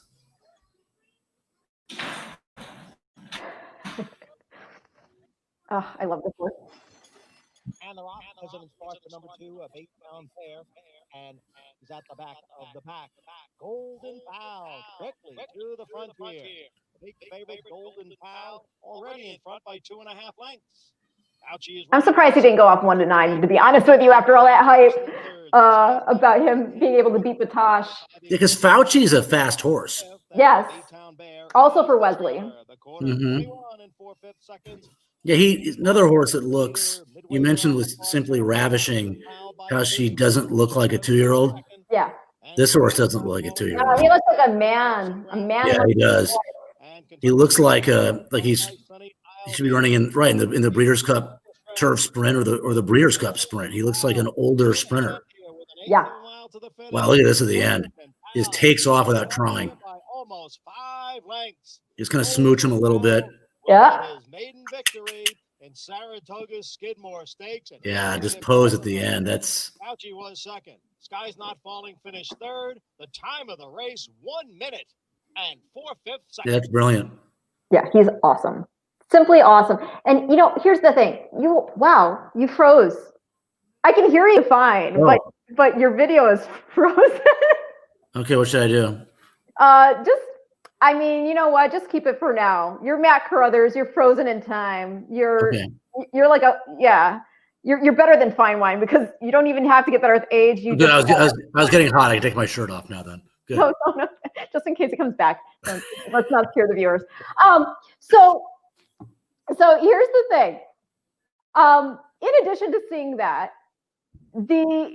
the fact they were going to put him in the Indian Summer, but okay, well, actually, let me backtrack. First of all, they were going to just train, straight into Future Stars Friday, and then they entertained the idea of going into the Indian Summer, and then they scratched out the Indian Summer and decided to go with the original plan, just to train up into the race. And and Wesley is just so happy with how the horse is training up to the Breeders' Cup. And the other thing that's really exciting about him is just, again, the pedigree, perspective for me. There is ped cred, Breeders' Cup ped cred in there, top and bottom. He is by Uncle Mo. He's out of Lady Shipman. Remember, she was nearly a Breeders' Cup winner in the turf sprint. She got caught. She ran in Dubai when we were over there. Yes, we hung out with her owner, Randall Lowe, who bred and owns this horse. We had dinner with him at the big media party, I think, 2 nights before. Yes, at District 1, which that was awesome. And he was talking about his love for that mare, Lady Shipman. So for him, it's got to feel extra cool to have this connection with this monster prospect out of a mare that's already meant so much to him. I mean, Lady Shipman, I'm just pulling up her race credentials here again, just to refresh my memory. She won 13 of 21 starts. She had won the She was blazing fast. Yeah, won the Royal North back in 2015. She was second there in the Breeders' Cup Turf Sprint, and again, like you were saying, blazing fast. I'm sorry, it's not that she got caught. She was just a neck short of catching Mongolian Saturday. So she did it at 4-1. I mean, it was a bit of an upset. Your favorite in that field was undrafted for Wesley. Yes, and Frankie Dettori. So now he's got her baby, and this is her first foal. And not only do you have the Breeders' Cup credentials with the sire again being Uncle Mo, with her being close, a neck shy of being a Breeders' Cup winner herself. Again, she just was a neck shy of catching Mongolian Saturday there in the Breeders' Cup Turf Sprint. But she herself is by Midshipman, and Midshipman won the 2008 Breeders' Cup Juvenile. Right. Yeah, for Bob. Yes. And here's another fun fact for you regarding Midshipman, because a lot of people forget, but Midshipman is a half brother to Fast Cookie, who's the Dam of Frosted. That's fun. Okay. Okay. But I mean, so there you go. That's the horse I think who has the biggest potential of being the lock of the whole card. Do you agree? Disagree? It seems like it to me, and just watching that race that you showed, and hearing someone like Kieran Fallon say that he beat Batash. I mean, that's I don't know. I can't argue with that. Seems like I would think so. I think the 2 biggest favorites are both legitimate big favorites in Jackie's Warrior and Golden Pal. Absolutely. Now, I'm sorry that you're still frozen. Do you want me to try to get back in? Yeah, go ahead. Take yourself out and pull yourself back in. Try. You just click the link again. Click the link again on your email. All right. And Ava's starting to act up a little bit here too. Okay, we're almost done. You okay? Okay, I'm going to try to get back in. Okay, Matt Carruthers is going to try to get back in. He's been frozen in time over here. And as cute as he is, I think he's just so much better when he's actually animated. So we're going to have Matt coming back to join us here in just a minute. If you are just joining us, we've been going over some of the star horses, well, the horses that will be hoping to be proven to be stars on the Future Stars Friday card at Breeders' Cup. We're just 10 days away from that. It's very exciting. And so we've been going over the TVG Juvenile, the Juvenile Fillies. We went over the Juvenile Turf Fillies, Juvenile Turf Sprint. Again, I think the horse there is a lock in Golden Pal. Matt Carruthers is back, and he is animated now. There we go. Yay. So, I was just telling everybody that, what we've been talking about and talking about that Future Stars Friday card. But let's talk a little bit about Championship Saturday with the proven stars. Is there a horse on the card that you are pretty certain is going to be running that day that is your best bet, or a horse that you're just like, this is a horse I'm going to use, whether it's as a top pick, exotics, just a way to make some money? Yeah, I know you're hungry, Ava. I know you're hungry. We're almost done, babe. I mean, after he lost, I know. You should give her some M&Ms. Yeah, that's what the child wants. Halloween's in 4 days. Just wait. I'm such a curmudgeon, strict father, as you can imagine. Yeah, right. Tis the Law is the horse that I'm really excited about in the Classic, and nothing against the other horse. I just peaked in the Travers, and that's why maybe I think a little bit. I don't think. To me, that was the best performance that I've seen this year. We've had a lot of really good ones, but that performance, for me, that was the best performance of the year. And you can't just even. I mean, he's a super horse, and give Authentic all the credit in the world for beating him in the Derby. Yeah, I think he's coming into this race, a very fresh, dangerous racehorse. I think Tis the Law is a horse that. Do you agree with that? Yeah. I mean, probably. I mean, his other loss at Churchill, he had a bad trip in that race, but I think you combine that with the fact that he obviously ran well in the Derby, but I think that's fair. I wouldn't. I think it could be overblown a little bit. I mean, it's not like I don't think he could have Churchill a third time and win by 6. But yeah, I think there's other tracks he definitely likes better than Churchill Downs. Something that was so interesting from Brad when I had Brad. I keep going back to Brad Cox. When I had Brad on the show, he was talking about with Keeneland, because here's the thing: Churchill, that stretch at Churchill is 1,235 feet. Brad Cox was talking about how Keeneland's stretch is shorter. And that Keeneland, you want a horse that's either on or very close to the pace coming around that turn for home. You don't want to be far back. So, in the way that we're thinking this field is coming together, give your insight into the pace scenario. Well, I mean, most top-notch horses, not all. Again, we always go back to Zenyatta was a dead closer. Most top-notch horses are horses that are tactical, right? Yeah. At the very least. And I don't think it's any exception here. I mean, I think all these horses are pretty even from a pace standpoint, right? I mean, and Probable is a horse that he was kind of a head case who didn't know how to get out of the gate. He walked out of the gate in the Preakness. He did it several times. I know. Just go ahead. Get up and give her a bag of M&Ms. I can hear you. Just talk really loudly. Okay. I might have a couple too. Go ahead. It's past my dinner time. So we're talking right now about the Breeders' Cup Classic. We're talking about the fact that Mac Carruthers, it looks like his competition in the Classic is going to be your Travers and Belmont Stakes winner, Tis the Law. And Tis the Law, by the way, we have a quick Pedigree shout out too. Hey. M&M sponsor. That's right. There's like 8 in this whole package. Fun size. For a fun size, I need more than 8. Well, the fun size is like a. It's the tiny size is what it is. Here you go. There you go. I think the thing with Tis the Law, I was just about to talk about the Pedigree, but before I mentioned that, I do want to say, when we were seeing him gear up for this weird situation that we have with COVID having forced the Kentucky Derby, Preakness, Belmont season to be basically upended. He was really putting together an extraordinary campaign. He had won the Champagne at 2 years old following his debut. Then he was third in the Jockey Club, Kentucky Jockey Club Stakes that was at Churchill. That was at night also, if I remember correctly. Then he wins the Holy Bull, the Florida Derby, the Belmont, the Travers. And if he had won the Derby, you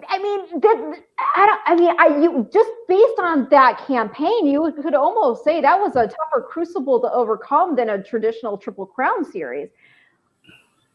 But also, I think part of the factor with him, you've got that team behind him that brings in the nostalgia with Funny Side because it's Saratoga, it's Barclays, Jack Knowlton, yeah, and not only that, but then you also have the pedigree allure, being a son of Constitution being a son of Tappet by Pulpit by AP Indy. So you got that AP Indy sire line in there, and then his Damn Tiz Fizz by the only horse to have ever won the Breeders' Cup Classic twice, in Tiz Now, who was just recently pensioned over at Windstar. I mean, what a legacy that horse is, is going to be leaving behind at stud.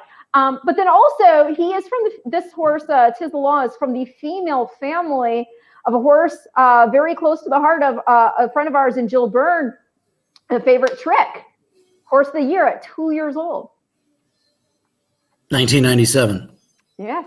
So, Tiz the Law has all these credentials coming into the race. And now you're saying that you're anticipating that he's in prime position to be able to this year. I think so. And we've had, 3-year-olds have had a fair amount of succf Yeah. Oh, in this race. American Pharaoh. Yeah, we've had a lot. Off the top of my head, I can think of a few. I know Cat Thief won at a big price at the age of 3. So 3-year-old in this spot doesn't bother me. Tom's Tata. He's a really good racehorse, and obviously, you put, if you're a handicapper, you just draw a line through the. Can I say something about him real quick? That horse. By the way, Tom's Tata. He hails from the female family of Candy Ride, so he's got a sire maker's pedigree, and so it's really cool that we've seen a horse with a pedigree like he has, that he's still been running. Because what is he now? Was he 6 or is he? Oof. Let me look it up. I'm going to look it up. But what I wanted to say about him was, there was all this hype, and he was on the top of a lot of people's list in terms of, being the horse to beat in the Breeders' Cup Classic. And then you mentioned already what happened in the Whitney Stakes when he kind of stumbled out of that gate, and it was bad. He lost all chance of winning. He lost definitely all chance at that point. He's 7 years old. 7. By Smart Strike out of the Giants Causeway mare, Julia Tuttle, and again, female family, Candy Ride. But, the thing is that's the horse that's the race, rather, that's the performance with him still, gutting it out and getting up for the show there. That's the performance that made me a believer. But now the question is, has he been off too long? Because he hasn't raced since. Yeah. And in that race, he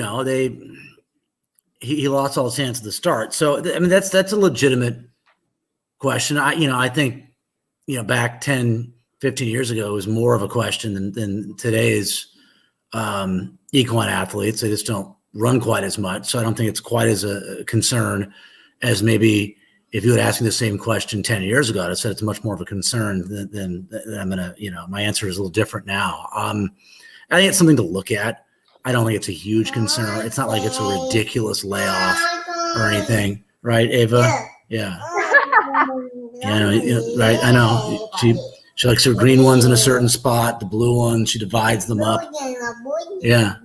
Divide and conquer. That's what you need to do over there. Save me one too. I want the yellow one. So no, it's going to be a tremendous race. It is. Yeah. And Improbable is going to be favored, and you got to take your shots. And again, I'm not going to, don't quote me on this, but I know I'm going to like Tiz the Law. Am I going to like him enough to single him? I have to look at the whole thing in front of me and do a lot more work. But there's a chance you got to take a shot somewhere. And the beauty of the Breeders' Cup is, if Tiz the Law wins and pays $9, $10, somewhere in that ballpark, a normal car, you'd be like, that's not a great single to have, right? Any single is a good single Breeders' Cup. If you can be right with a $10 horse and you have the luxury of then spreading out, obviously in a pick 4 more so than a pick 5, more so than in a pick 6, but then you have the ability to spread. If you're spending a fair amount of money, you're playing for a fair amount of coin, which I usually do on Breeders' Cup weekend. Then you can make a ton of money with a $10 single, where on your typical day, maybe not so much. So that's the beauty of the Breeders' Cup. Don't be afraid to single chalk if you normally don't. It's the one time I make that exception, and then will single a favorite if I think they're going to be very difficult. I'll give you a tease right now because I want to see the pre-entries tomorrow. But I think, and I'm guessing I will not be on your show next week. It'd be odd if I was on 2 weeks in a row. But you can give this out to your viewers next week. I'm pretty sure there's going to be a long shot that I really like in the turf sprint. Oh. I'm pretty sure. I'm not 100%. I need to see the entries tomorrow, but I'm pretty sure. Horse that I know well, that I liked in his last start, that won despite running against a bias. A lot of things I already know because I remember the race so well. That's going to be a price horse that I'm looking forward to in the Breeders' Cup Turf Sprint. I think he's going there. Okay, well, also, since once you get confirmation, will you tweet it out for your followers? I love tweeting, so I'll do that tomorrow when I get the pre-entries. I will vocalize via Twitter that horse. That the horse is going to be a price. I'd be shocked. I mean, this horse should be a big price, actually. Well, you might kill your price a bit by giving it up, but that's okay because you were a giver, not a taker. That's right, Mr. Altruism. Cool. So speaking of giving and taking, you've given me so much of your time. We're nearing an hour and a half of your time, Matt Carruthers. No, it's dark outside now. I'm guessing you're probably getting hungry. So this is where I will be giving back and making dinner for us in a minute here. But before I do want to touch upon bringing it back to Distaff and talking about Monomoy Girl. We've seen a campaign that we've never really, this training job from Brad Cox, where she won the Oaks, she won the Distaff in 2018. She was a modestly priced a yearling. Liz Crow found her. And then, who, by the way, I'll give another shout out to Liz Crow because British Idiom won, the Breeders' Cup Juvenile Fillies last year, and that was another find for her. But going back to Monomoy Girl, so she's at the top of her game, champion 3-year-old filly, all of the next year off. 2019, we don't see her. She had, I believe, if I remember, the colic little episode there, and then you need to get back worked up into fitness, all that stuff. He brings her back, and already she's back to her Grade 1 winning ways. She won the La Troienne there at Churchill Downs most recently. We're going to watch that back here in a minute. Before we do, if she wins the Breeders' Cup Distaff, and again, she may very well likely have to overcome the Preakness winner, Swiss Skydiver, to do it. But, if she wins the Distaff, she joins a list of only 3 other horses that have won the Distaff twice. Those being Royal Bayakoa. I loved Bayakoa. Bayakoa. You have Royal Delta, Beholder. Those are the 3 who have done it. And all 3 are in the Hall of Fame. That's again Hall of Fame list. I think this horse is already bound for the Hall of Fame. Would you say or not? Yeah, she's made almost $3.5 million. She's 12 for 14. She's won the biggest race in her division. She did at Churchill at 3 in 2018. And you're right. This is I know they're different genders and they're different types of horses, but this is a Michael Dickinson type training job, isn't it? From Brad Cox, and this has like DeHaas written all over it. One of the great training jobs in the history of the Breeders' Cup was Dickinson with DeHaas. Going from 96 to 98, and then winning again that year at Churchill. And she has to mean so much to Brad too, because she's the horse who gave him his first Grade 1 win that came in the Ashland at Keeneland. Yeah, as we wrap up here, and we don't know what Swiss Skydiver is going to do, but first of all, I'm curious to see who's going to be favored if they go Distaff. It's tough to not make Swiss Skydiver a favorite for what she just did to the Derby winner with that huge figure in the Preakness. But the edge that Monomoy Girl has is, again, that a grueling race for Swiss Skydiver just 4 weeks before, right? Or 5 weeks. 5 weeks before, I think, whereas Monomoy Girl, you're going to show the La Troienne. This race took place a month before the Preakness. You're coming into this race a lot fresher. That's a good point. Well, here's another quick question for you before I do show it, because I'm going to show that to wrap up the show.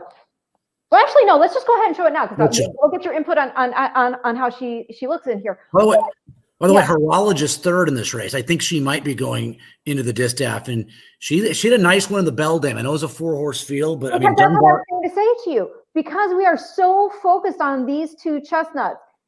Is there a horse that we're completely, because look what happened in the Oaks, right? We were all like, oh, it's all between Swiss Skydiver and Gamine. Those are it. That's it. And then there was the upset with the Brad Cox filly. So I mean, is there a horse we're overlooking because we're just so focused on these two megastars? Well, I mean, Horologist again is a filly that I've liked. I mean, Right, she had that awful trip in the Apple Blossom. It's like, you know, I mean, Tyler Bayes on the rail. He was doing this. He was doing this for about, you know, the entire stretch of the race. So I loved her in the Molly Pitcher. I think that was her next start at Monmouth. I think, you know, Haskell Day, they won like 78 races. So I think I was like 0 for 77, and it might have been the last race in the card. And Horologist, I loved, and she was able to win. You know, and then she runs third in the La Troienne, and then she comes back and wins the Beldam. And even though it was a 4-horse field, she beat Dunbar Road, who was a really nice runner for Chad Brown. I think Latrusco was the pace setter in that race. It was only a field of 4, but it was a good group. So, but she's gonna have to deal with Monomoy Girl, who's sensational. And the other thing is we show you the La Troienne from. Do you want to see it? Do you want to see from the top? Do you want to see the whole race? Is there something in the beginning of the race you think? No, this is good. Okay. This is good. But Monomoy Girl and Swiss Skydiver, they kind of have similar running styles too, right? They're both tactical types. I'm going to back up just a little bit. Don't you love these overhead shots? I do. I like the blimp shot. Yeah, it's pretty neat. So right here, we're going to pick it up where you've got Lady Kate, Risky Man up front at 17 and 21 to 1. Yeah, and that's what you call a garden spot, right? And you know, people say, "Oh, she had the perfect trip." I mean, most horses don't have the ability to get perfect trips. I mean, you have to. I'm sorry. I was just going to say, you also have Vexatious in this race, who won the personal ensign over Midnight Bisou, who Midnight Bisou, Sally, has been retired. Right, and Jack has said that Vexatious not going. He's already said. Oh, right. He can't in the distance, you know. And she's a horse who loves it a mile and a quarter. This race was too short for her, I think. But I mean, look at Monomoy Girl here. I mean, this is pretty awesome, and she just has that will to win races. Yeah. And her and Swiss Skydiver, because Swiss Skydiver, I think of as a horse that was pretty much a front runner early on, but she actually rated a little bit in the Preakness. She has the ability to sit too. So, you know, I hate cliches. So of course I'm going to use one right now. It's sort of going to be a little bit of a chess match early on, right? Where both riders are going to be thinking about, you know, the other horse, where they're positioned, and maybe try to get a little bit of jump on on the other. You already done? Oh, we're done with M&Ms here. Oh my goodness! Well, I'm telling you, the fun size bag is only like an 8 or 9 in this fun size bag. You know what? If it's fun, you want more. You just you can't stop eating them. No, you can't. Are you doing this to me? She gave me an orange one. Really? Yeah. You know what? I know I didn't tell you I had this. After I just watched that, I feel like we should watch Swiss Skydiver here winning the What is it? Just by comparison with the way that they're finished. Okay. Oh, you made her cry. I'm gonna mute you. What's wrong? Was that yours? Oh, I'm muting Matt Carruthers because he made our daughter cry. He's gonna get her something here, I think, so she doesn't. Maybe she'll sit. Oh, she's still crying. Okay, so Matt, I'm gonna show the Preakness Stakes stretch here real quick, and then we're gonna wrap up. Let me see. Yeah, I got you on mute, so don't worry. Okay, so we're gonna share the screen. I'm gonna show the Preakness here, and we're gonna share the audio of the Preakness instead of Matt. And this is just to illustrate, we just saw Monomoy Girl winning the La Troienne. She may be facing the Preakness winner, Swiss Skydiver. And so just to see the two here. The Derby winner alongside. They're set for a battle in Baltimore. And on the inside, Swiss Skydiver. On the outside, Authentic. Johnny B going left-handed. Swiss Skydiver for a long left to go.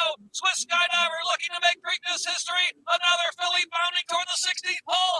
And here's Authentic on the outside. Answering the call, head and head and nose. Swiss Skydiver and Robbie Alvarado. They've done it from Authentic. Another 7 lengths back into his Jesus' team, followed by the inside. Okay, so I was watching this race live with my bud Dan Torgman, some other friends on Preakness Live for ABR, and I was like, "Oh my gosh!" As they were duking it out down the stretch, to have a filly fight back against a colt like that is so profoundly impressive because again, I mentioned before, there's still the herd dynamics. They know who's a male, they know who's a female. She just would not relent. She gutted it out against him. And this is probably the reason why, again, people are like, oh, well, she could go classic. I mean, yes, she punched her ticket into the classic, winning that race. So she has the option. But has she already proven enough? And now let's take on an older horse like Monomoy Girl instead of older males. And I was asking the same question to Mike Smith, who actually rode her to victory in the Santa Anita Oaks. And he thinks she's already proven enough. And he wants to see her against Monomoy Girl. I mean, that's what I said to you earlier too. I mean, I think it's not a slam dunk decision. I mean, it's you can make cases for either, which makes the decision, any decision you have in life in which you can both ways you go make sense, or difficult decisions to make.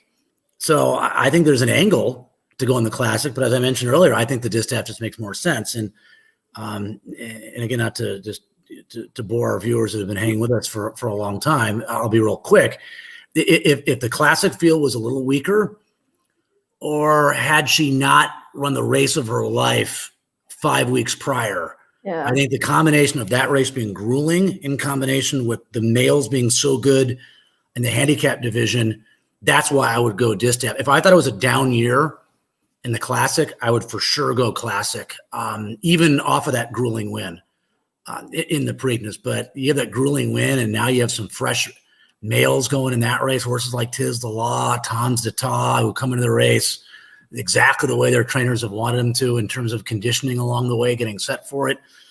I would go distaff, and and now you have to deal with Monomoy Girl. But you're right, if you beat Monomoy Girl in a thriller, and the final time is superb, and the figure comes back large, and the classic is a little disappointing from a final time standpoint, or we have a big upset in the race. I mean, the winner of that race could be horse of the year, either one of them. Yeah.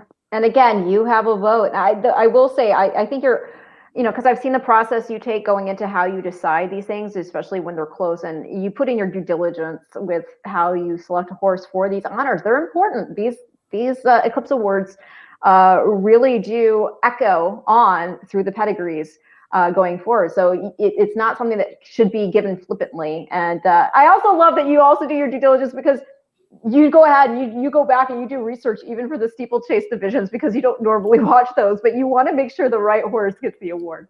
Well, I wouldn't say I'm going back and looking at every replay of every steeplechase, but I mean that you make sure that you're not just. I look at the past performances and see if they faced each other and see how much money they've earned in the wins and that kind of stuff. So yeah, I mean, if it doesn't matter what you're voting on. If you're voting, you should be informed, right?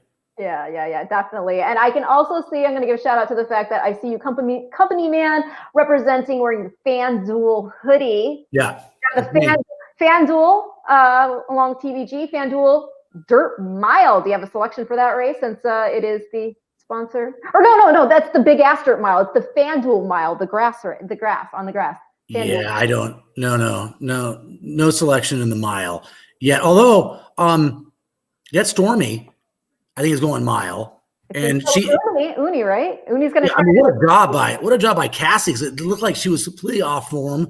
You went from unbelievably great. Usually, don't go from unbelievably great to getting kind of at the pretty good level to back to really great again, and it looks like where she is right now. So she's a horse to definitely look at, but I don't have an opinion. Well, it's kind of cool, I do think we'll see Uni trying to defend her last year's. Yeah, I think so. Score in the race. So hey, it's Breeders' Cup. You've got you've got proven stars on Saturday. You have horses trying to ascend to that level on Future Stars Friday. This has been so much fun, Matt. I gotta admit, I fangirl out a little bit talking to you like this. Yeah, well, I don't blame you. Okay, everybody. Matt Carruthers did tease that he likes a big prize coming up in the Turf Sprint. Keep an eye on his Twitter. I think your Twitter handle is at Matt CTVG. Yeah, see, and I'm going to get him tweeting more. So, Matt generally just retweets right now. That's his social media persona, retweeting things he likes, and he likes a lot of my stuff. He retweets a lot of my stuff. So I'm sorry if you guys are getting my stuff double because you follow both of us. That being said, I am going to try to get him to share more of his selections, his picks. He's been on fire with prices. That's what you're known for. Actually, I'm going to let you close it out by talking about that real quick. You know, a lot of people will be like, oh, Matt, you know, all you do is take swings. I don't know if that's true. How you take prices and you just hope it lands. You do your work. I've seen it. It's ridiculous how much work goes into it. And you're looking at the prices that are logical prices that just other people aren't, for whatever reason, sniffing out.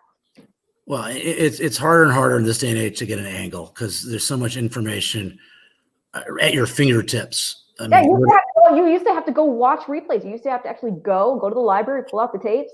And now we used to have, at Canterbury back in the day, I mean, you know, I can't remember his name. Jade was the guy. He ran the tape library, and there was always like 10 of us that would go in there to ask him for a date of a race at Canterbury, and that's how you watched replays.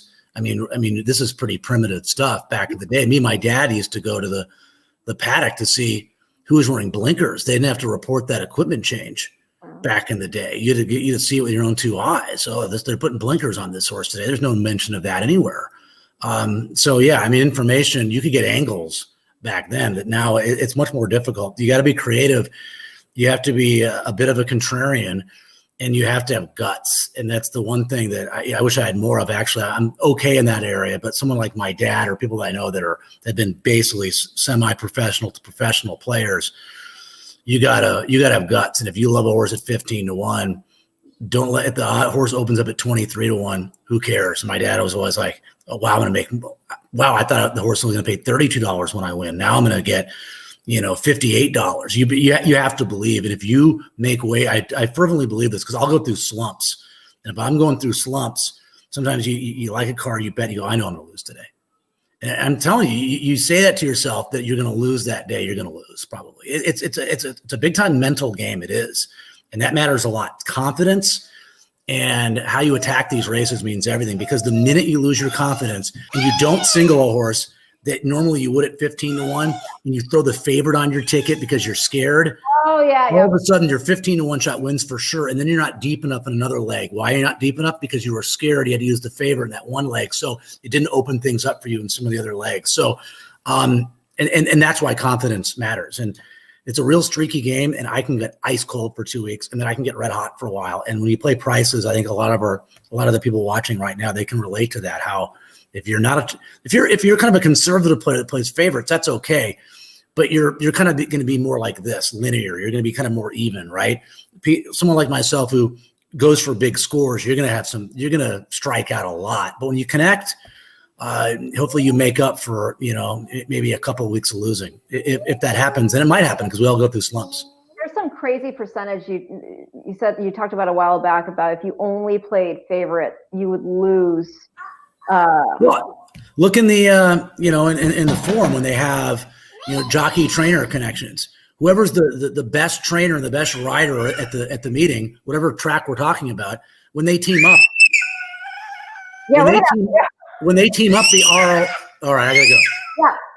The ROI is always negative because they're always overbet. There you go. Okay, everybody. This has been Red Carruthers. This has been Matt Carruthers over here. And we've been talking about Breeders' Cup. The main focus has been the Future Stars Friday card. But we also got some insight from Matt on some of the horses that he expects to show up and maybe throw down big time on Championship Saturday. So I hope this has been fun for you. I want to say that I've seen your comments on the side. Thank you so much for all the kind words that were given. We really appreciate it.